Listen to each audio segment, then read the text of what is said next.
Your goodness is running after me, but how much is God's goodness running from us to others?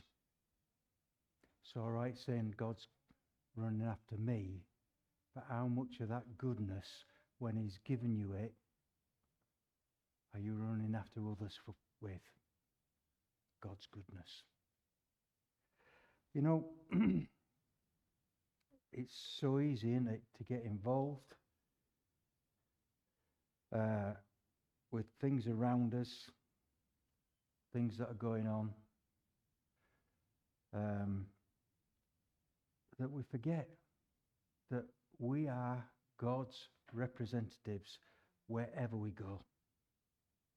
And if His goodness is running after us, then surely wherever we're going, it's running after us. But do you know, sometimes I think we've got to stop and let Him catch up. Because we run away. That's why He's running after us, because we run away. We need to let His goodness catch us up so that we can pass it on. In whatever we're doing, wherever we're going.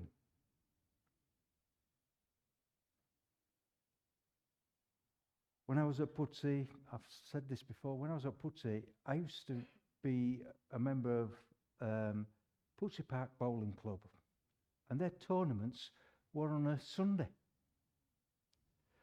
And so I talked to them at Pudsey Park, and they put the tournament time back just a little bit so I could get there. But it meant that when I'd finished leading the service, instead of staying back to say hello to everybody, I grabbed my bowls and I went. And one or two people said to me, well, we think it's wrong that you're bowling on a Sunday. You shouldn't be doing it. You should be staying here and staying with us. But the bowling club had put the times back, and I was known as the pastor that came to the bowling club. And people used to come and talk to me about God. Where should I have been? Should I have been with the people that already knew God, or with the people that didn't know? Where was God's goodness being passed on? You know, it's so easy to get into that situation where we say, oh, but you should be doing this, or you should be doing that. And what you are doing is not acceptable to us because you're not looking after us. You know, we've got to be careful about what we put on people and where we say people should be. What we should be doing is saying, where does God want that person to be? Not where do I want them to be, but where does God want them to be?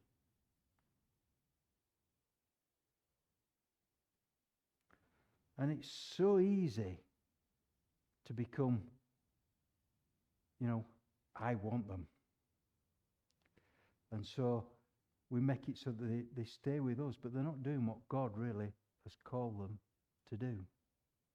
So we have to be careful about how we look at things. We're in Hebrews for the last time this year. We're in chapter 13, which is the last chapter. Thought it was. And we're going to look at Hebrews chapter 13, and I'm looking at the first 3 verses to start with. And it says, keep on loving one another as brothers and sisters. Do not forget to show hospitality to strangers, for by so doing, some people have shown hospitality to angels without knowing it. Continue to remember those in prison as if you were together with them in prison, and those who are mistreated as if you yourself were suffering. I don't know about you. I'm going to get to the latter verses later, but I find the latter verses difficult. The last bit. Keep on loving one another as brothers and sisters. Now, I don't know about you, and I've talked about my brother several times. Me and my brother are like chalk and cheese, two ends of a spectrum. If we weren't brothers, I don't think I'd have anything to do with him, to be totally honest. He's not the sort of person that I would want to keep company with. He's not on my wavelength. Totally not. But do I love him? You know, if any of you tried to hurt my brother, I'd be there to protect him. Without a doubt, I'd be there to protect him. If anything goes wrong, where's the first place I go? Straight to my brother, to look after him. If anything goes wrong with me, where's my brother? Straight to me, to look after me. And what does God say to us in His Word? Keep on loving one another as brothers and sisters. You know, we can be like chalk and cheese. We don't have to get on. But what do we have to do? Keep on loving one another. Doesn't matter what you feel about the other person or what they feel about you. But keep on loving one another.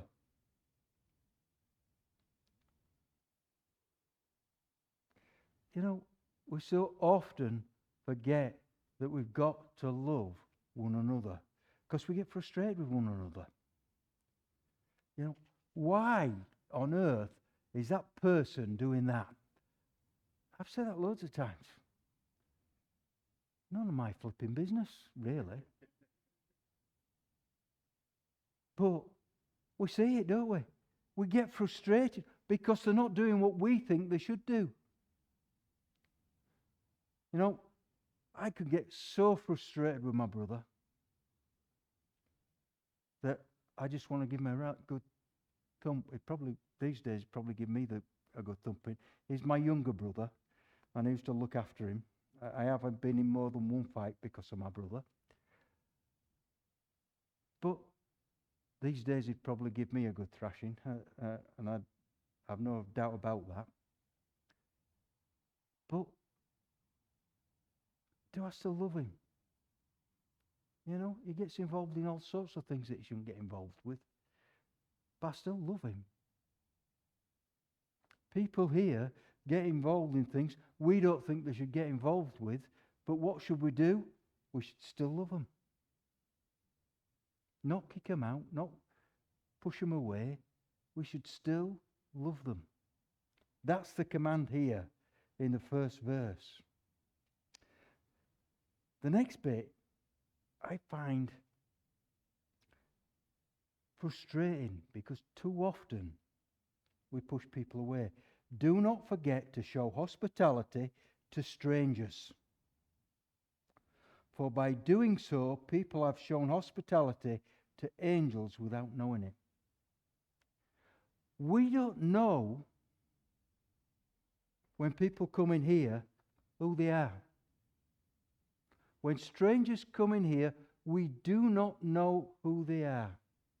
And so we have to be so careful about what we say and how we react.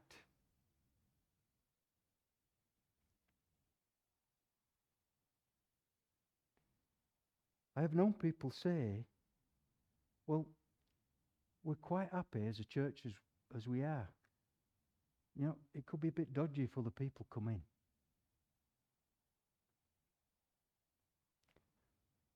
I didn't like what that man said at the front the other week. So, should he come to our church? It's a man that came in and shared his story. How did we react to that? I'm not saying we reacted wrongly. What I'm saying is, how did we react? How did you feel about what that man said? About his life story. It wasn't perfect by a long way. And some of us would say it was far from perfect. But how many of us know whether that man was an angel or not? And how did we treat him?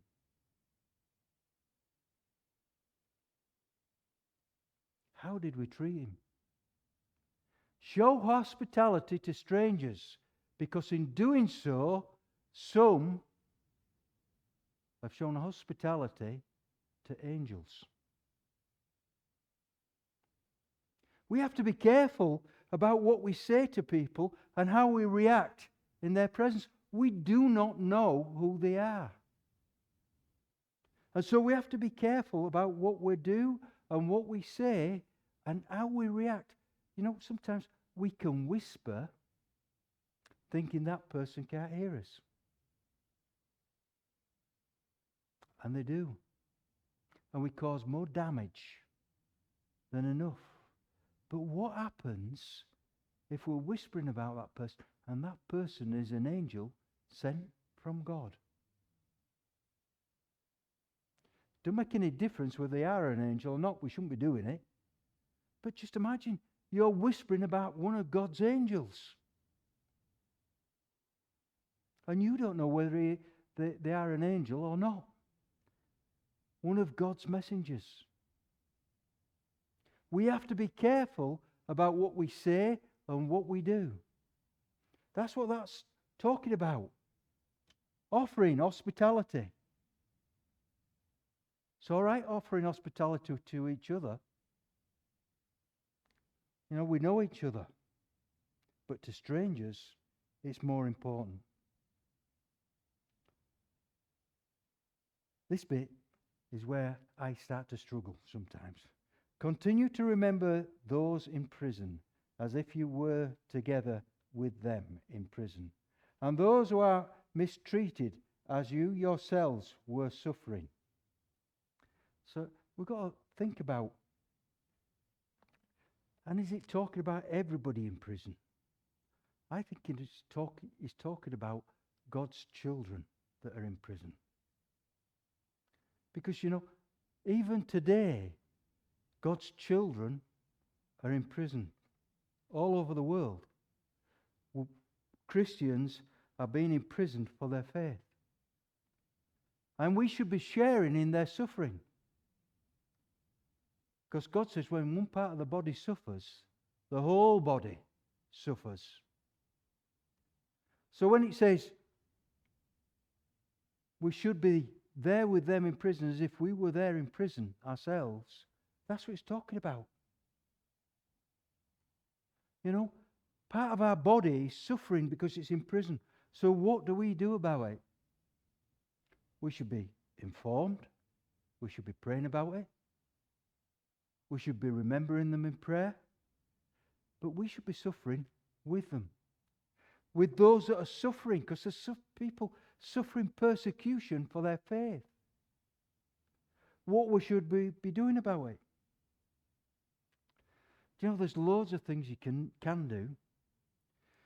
You can write to your MP. There's organisations that if you go on the internet, there are Christian organisations that will ask you just to sign a letter electronically, and they'll send it to your MP for you. And your MP will write back to you. Because Judith Cummins does. I can tell you that. She doesn't always agree with the letters that I send her, but she does write back to me and say whether she agrees or not. But write letters. What can I do? That's the problem we've got. We don't suffer with the people that are suffering because we just say, well, there's nothing I can do. There's not much I can do. Well, if we all sent a letter to Judith Cummins every time there's a problem, and Open Doors are very good at sending stuff out to you. So if you want something, Open Doors is a good one. They will send information to you, and you can write to your MP. And quite often they'll write on your behalf.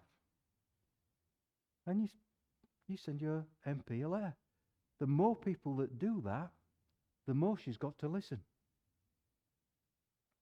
And the more she's got to take it to the Houses of Parliament. And the more Christians throughout the country that do that, the more MPs have got to listen, the more it's got to come up in Parliament. And once our Parliament starts to talk about things, then they've got to do something about that country where it's happening. What can I do? So often we step back. I'm just one person. I can't do a right lot. But I can write a letter. And that's a start. This morning, if we all wrote letters, that'd be 20 letters going to Judith Cummins. If St. Christopher's all did it as well, that's probably 40. If Gateway all did it, that's 60. Salvation Army did it. You know, it's suddenly we as Christians can stand with our brothers and sisters that are suffering. How much do we do? How much are we willing to do? How much are we willing to stand with our brothers and sisters? We're going to go on to verse 4 through to 5. Marriage should be honoured by all, and the marriage bed kept pure, for God will judge the adulterer and all the sexually immoral. Keep your lives free from the love of money and be content with what you have, because God has said, "Never will I leave you, never will I forsake you." I'm going to start because most people will get stuck on this bit. Marriage should be honoured by all, the marriage bed kept pure, and they stop. Because that then allows us to judge everything that's there. If we stop at that point, it allows us to judge. But what it says is, for God will judge. Not that we will judge. Not that we will make a judgment on anybody. But for God will judge the adulterer and all the sexually immoral. It's God's judgment, not ours. Doesn't mean to say we have to recognize that that's wrong, but we have not got the right to judge. Because for the sake of God, there go I.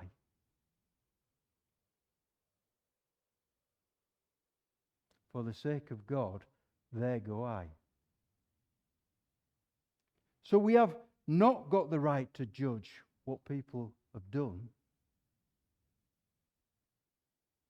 because it says, keep on loving one another as brothers and sisters. Now I know if my brother has been an adulterer, I'm not going to stop loving him, and I'm not going to judge him. I might go and say, you've been an idiot.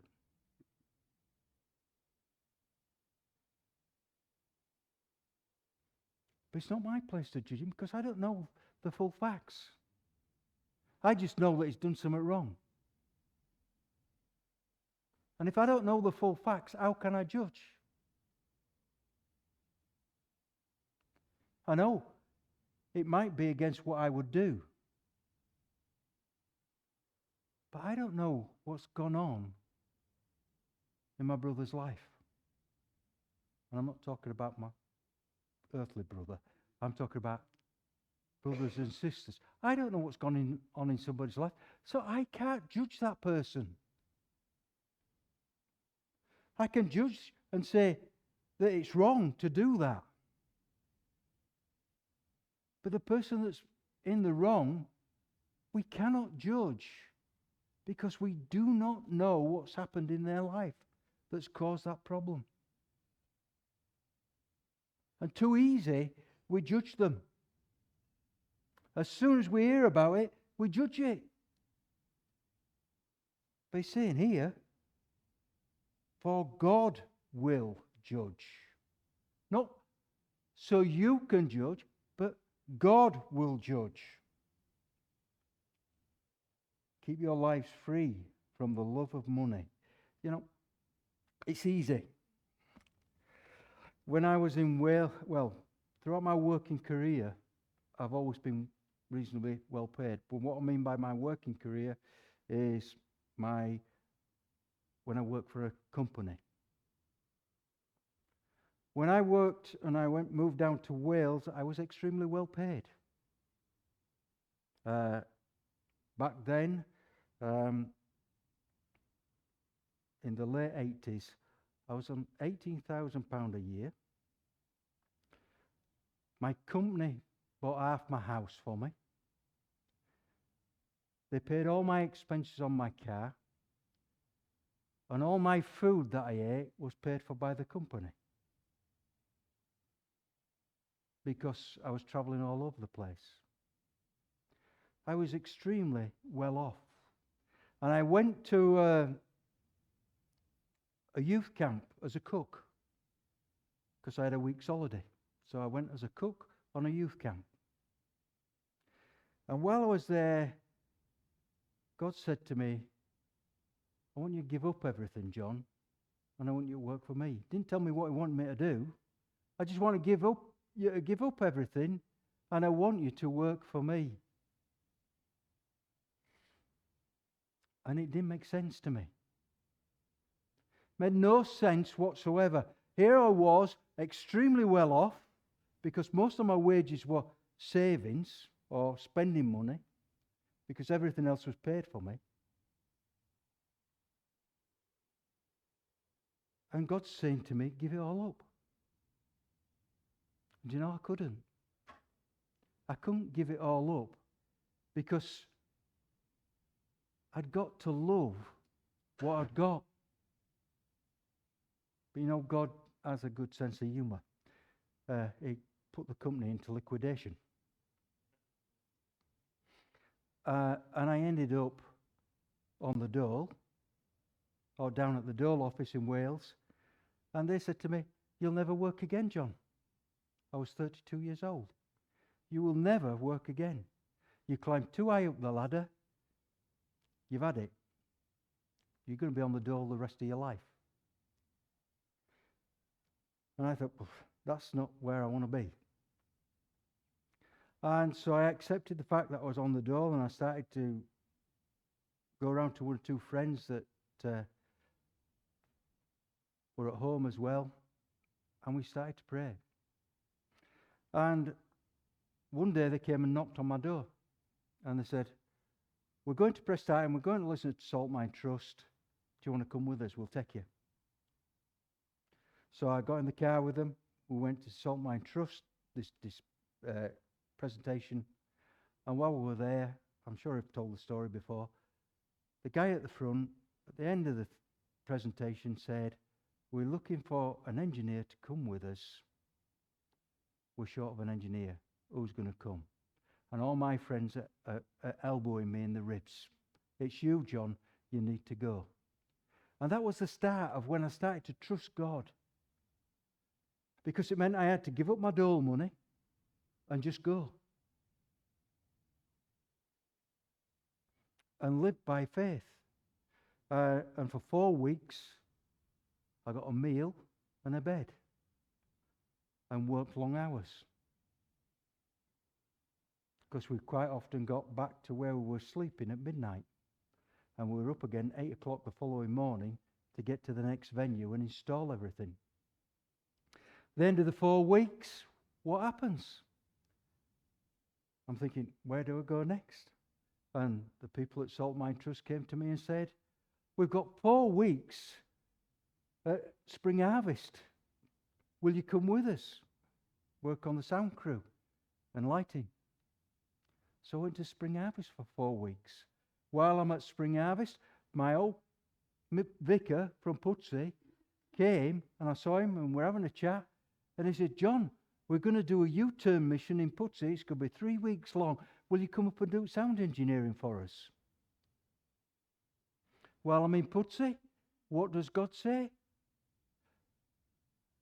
Go to see my cousin. And he's on the phone saying, yes, I can get a team together.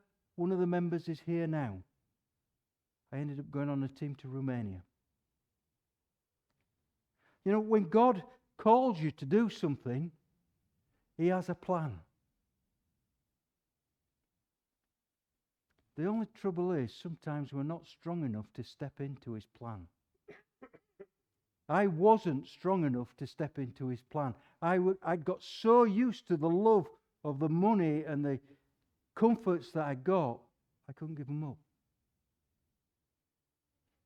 Would I go back to that? No, I wouldn't. If I had to give everything up here tomorrow, I would give it up. If God was saying to me, you need to go here, John, I would give it all up tomorrow. You might not like that, but I would give everything up because that's what God has called me to do. And so I can now say,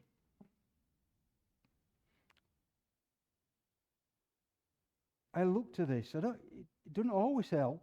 Keep your lives free from the love of money and be content with what you have. Be content with what you've got. Don't look for what you haven't got or what you used to have. Be content with what God's given you. I'm not saying there's anything wrong with being rich.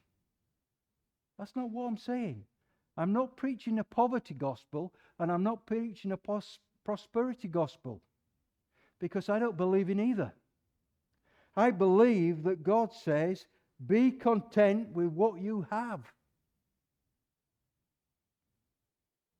You know, God's not going to give you any more if you're not content with what you've already got.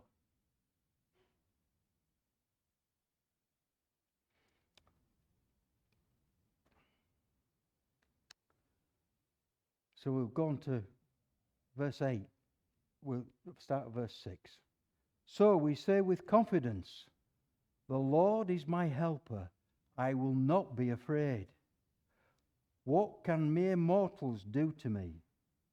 Remember your leaders who spoke the word of God to you.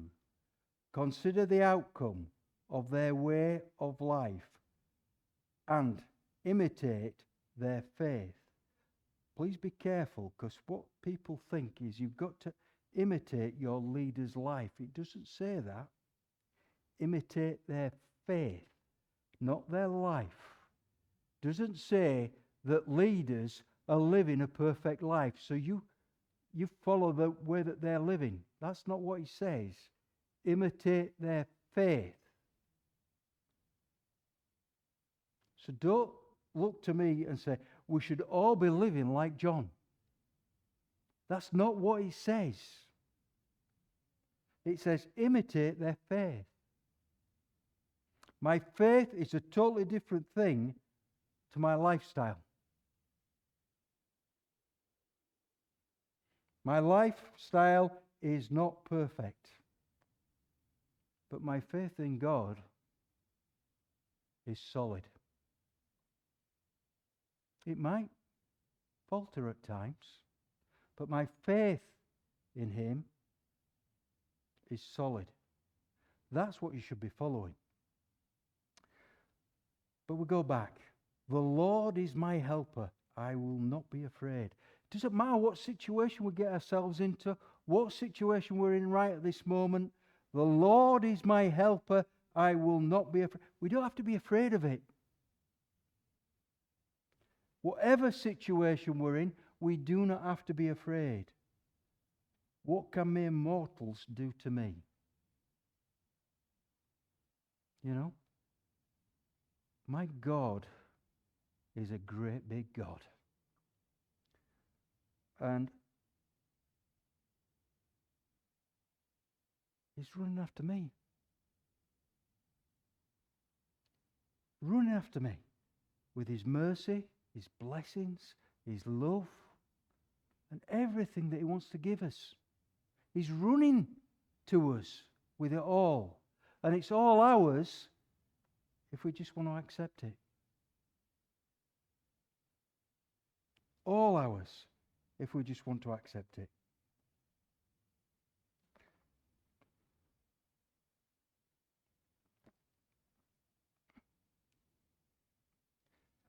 And we'll look at verses 15 and 16. Through Jesus, therefore, let us continually offer to God a sacrifice of praise, the fruit of lips that openly profess his name, and do not forget to do good and to share with others, for with such sacrifice God is pleased. You know, we've got to do what God asks us to do. I'm going to go back to verse 8, because this is where I believe it all stems from. Jesus Christ is the same yesterday, today, and forever. If we believe that Jesus came into this world and preached what he preached and taught what he taught, he's still teaching that today. It's no different. As much as we as Christians quite often say, but the world has changed. So the story of the gospel has got to change. And believe you me, I know Christians that say that. Jesus is the same yesterday, today, and forever. That means the gospel never, ever changes. The world may want things to change, but Jesus doesn't. Because Jesus is the same today as he was yesterday. His message is the same today as it was yesterday. And it will be tomorrow. The main thing is that we love each other as brothers and sisters. We love each other as brothers and sisters. We accept each other just as we are. I cannot change my brother. God may be able to do, and I can pray for him. But I cannot change my brother. I cannot change you, and I don't want to do. But I know somebody that can. But he says to me, all I have to do is love you. Just as you are. No different. Just as you are. We need to love one another as we are. Amen.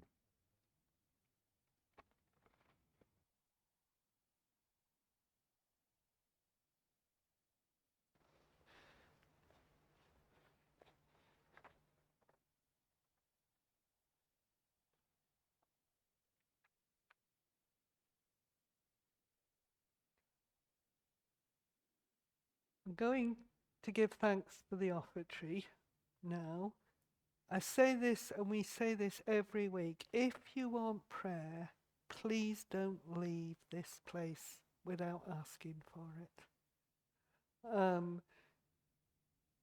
Come and have a word with us, or if you want, during the last hymn, come and sit on the front. But please don't leave here without prayer. There is tea and coffee through there. So before we sing, I'm just going to give thanks.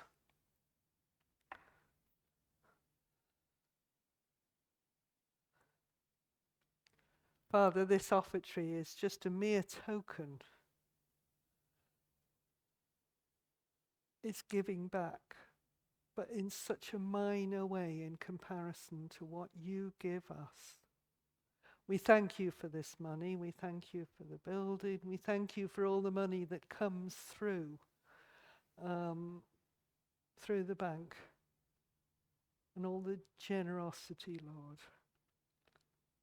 But you give this money to us to use, to serve you. So we pray that we will be wise stewards of everything that you give us. Amen.